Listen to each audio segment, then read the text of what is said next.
Grief, I've learned, is really just love. It's all the love you want to give, but cannot. Grief is just love with no place to go.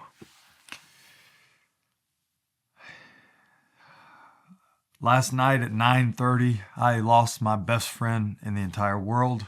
My dog, Rip, unfortunately passed away from a freak accident.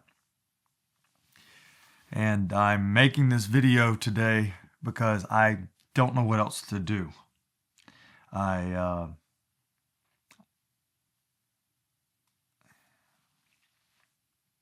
don't know who to talk to. I don't know how to handle grief. So I'm making this video as a self-help, perhaps, and maybe even as a video that might help somebody in the future. So I just turned my camera on and decided to talk.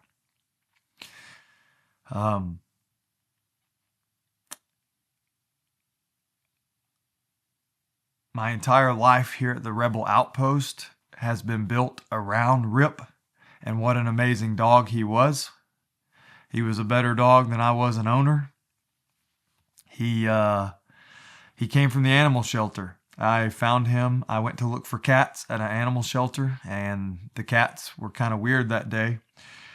And I got him at 5 months old. I ended up looking at the dogs, young dogs, and the lady said, "This is Benji. He's a good boy." And he was the only one that wasn't barking, and he looked a little scared, and I tried to be really good to him. And we went outside together, and he would follow me around. Then he got distracted by other dogs, and they had a pen outside you could run in. And I knew right there and then that I was going to get him as a dog. And I asked them, it was Saturday, and I said, "Can you guys hold him till you open on Tuesday?" And they said, "We don't hold dogs." And they said, "Are you sure you're going to come get him?" I said, "Yes." So they said, "We'll do it this one time."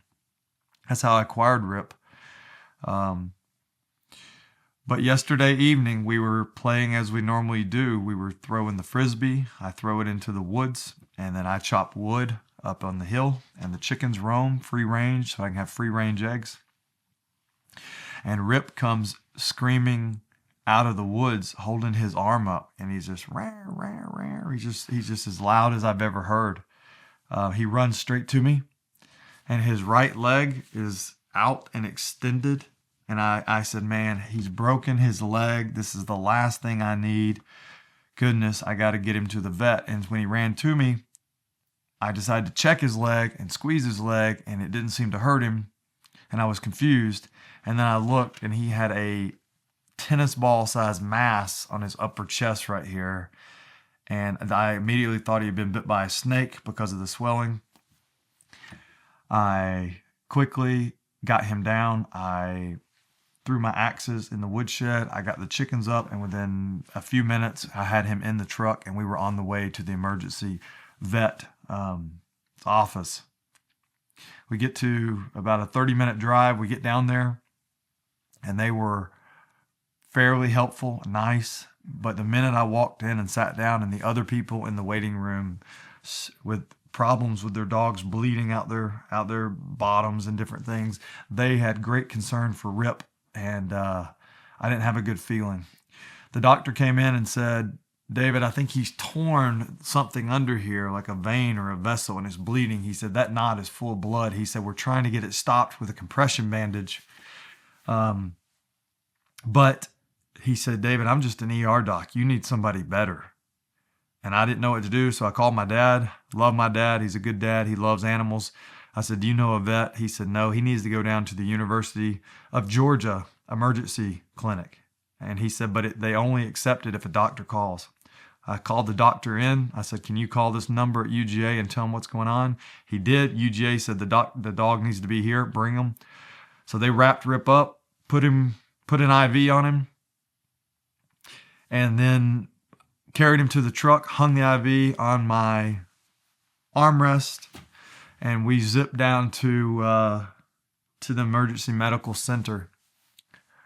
And I've been kicking myself because maybe I didn't drive fast enough. There's cops the whole way. And I said, all right, 5 to 10 miles an hour over.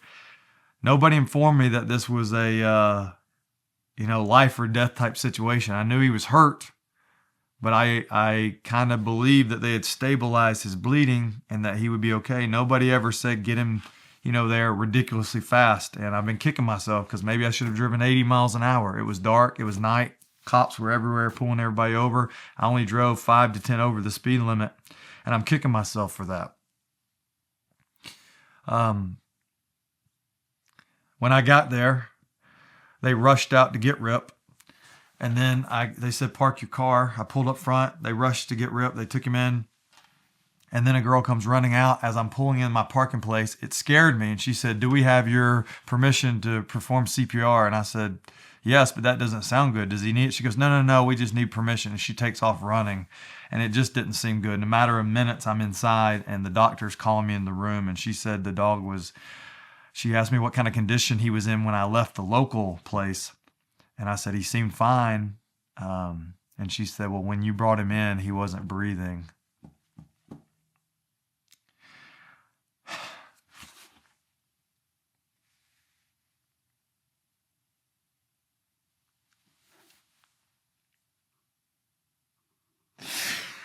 So I've been kicking myself all night for not driving faster, or maybe I shouldn't have thrown Frisbee in the woods, I mean, we've been throwing Frisbee in the woods. If you have a dog, maybe consider being careful. The lady doctor referred to it as a freak accident. There was no puncture wound. It appears that something caught his leg and just pulled his leg back so hard that it tore something internally. I went up to where his Frisbee was laying this morning, and there was a log on the ground, and it just had jagged sticks, the whole way to the Frisbee. But Rip's so agile and tough, maybe I shouldn't have been throwing Frisbee in the woods, right? Maybe it's my fault. Maybe it's my fault for throwing the Frisbee up there, but we do it every day. We do it every morning. He loves the woods. I mean, we live in a hilly area, but maybe it was my fault. Maybe it was my fault for not driving faster. But you can't question things. You can't question what happened. God has a plan, and we don't know that plan.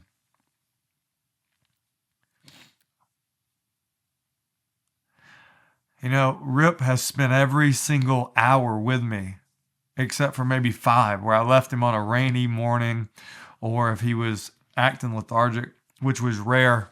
He's been with me every single hour. Excuse me. Sorry for wiping my nose. He's been with me every single hour since I got him. And I got him on April the 30th, 2024. He's been with me 24 hours a day. Every car ride.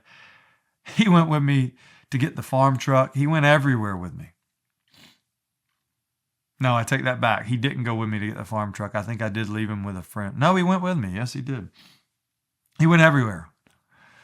And everybody loved Rip. And even at the holidays, there was a family member whose daughter was terrified of dogs. This Thanksgiving, we had Thanksgiving early down there at my family. And she has a little bit of a disability and maybe autism, I'm not sure.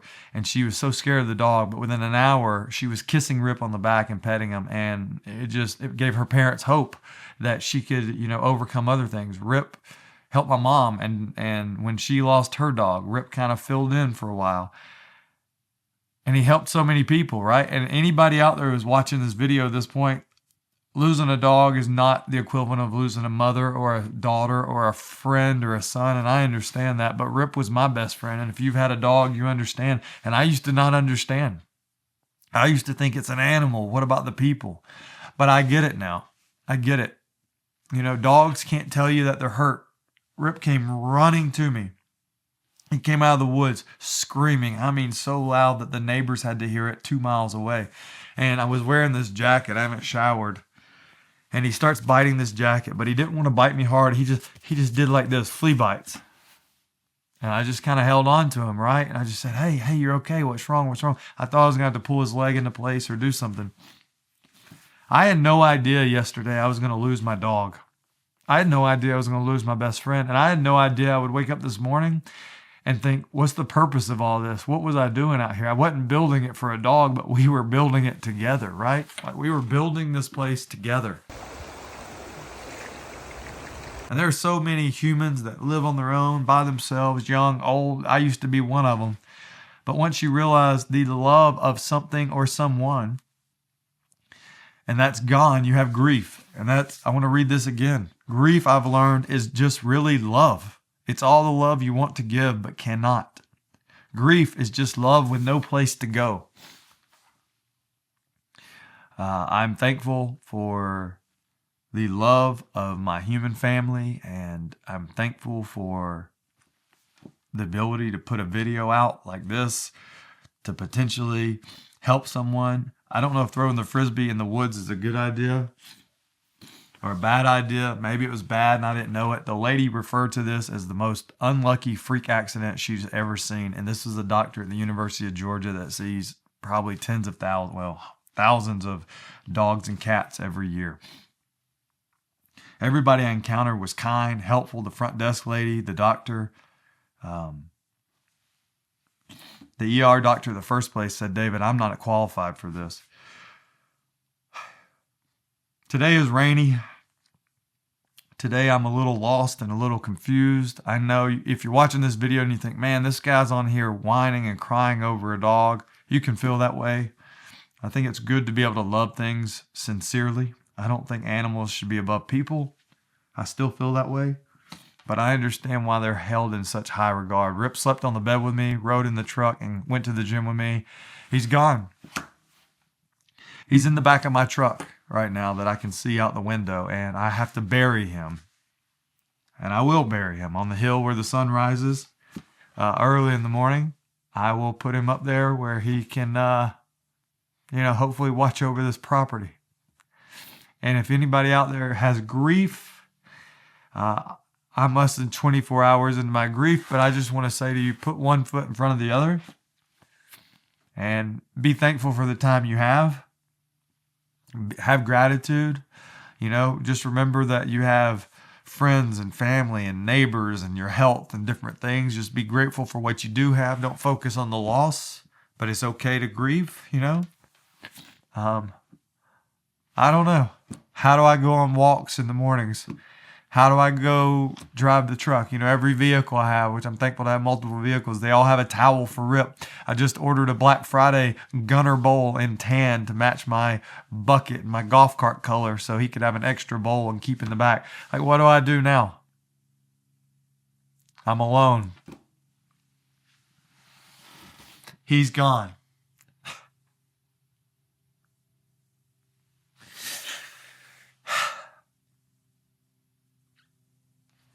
I'll figure it out as I go. I got a lot of work to do here. I still have chickens. I still have bees. I still have myself, friends, and family. This is a tough day, and I don't know if I'll release this video. People will say, look at this guy, emotional for likes or whatever. That's not the case. I just don't really have anybody else right now, to be truthfully honest with you. I'm sitting here in my outpost office. It's drizzly and rainy. It's cloudy. It's cold. My dog's in the back seat, and I got to go out there and I got to bury him. But ultimately, God has a plan for you. God has a plan for me. And whatever the future holds, I just want to say thank you. And if you are having a tough day for any reason, if you are having grief, as I was leaving yesterday, the lady at the front desk, Jessica, came out. I don't think she'll ever see this video. She came out. And I said, Jessica, I got to ask you something. I said, can I have a hug? She said, yes. And she said, I know how you feel. I lost my mom recently. And I said, I'm sorry for your mom. How old was she? She said 65. I said, that's young. So I guess this is similar. And I could tell she was hurt. She lost her mom a year ago.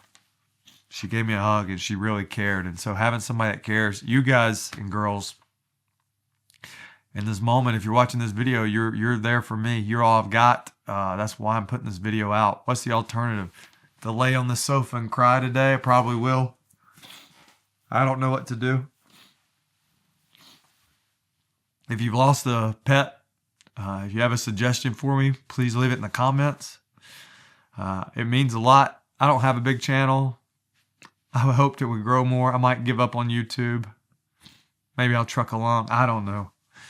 I'm very sad today. Been kind of angry. I was screaming earlier over there, yelling. Rip was a perfect dog for me. He was the perfect dog for me, and he lived to be 2 years old. I got him at 5 months, and that doesn't seem like enough time. But God knows what he's doing, so I've got to go bury my dog. I hope you're strong. I hope you're well. Stay wild. Stay free. And I love you guys. 'Cause my perspective is broken.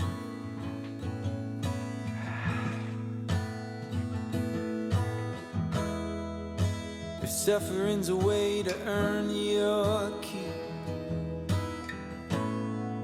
I better start putting miles on my feet. But I'm so tired of wandering.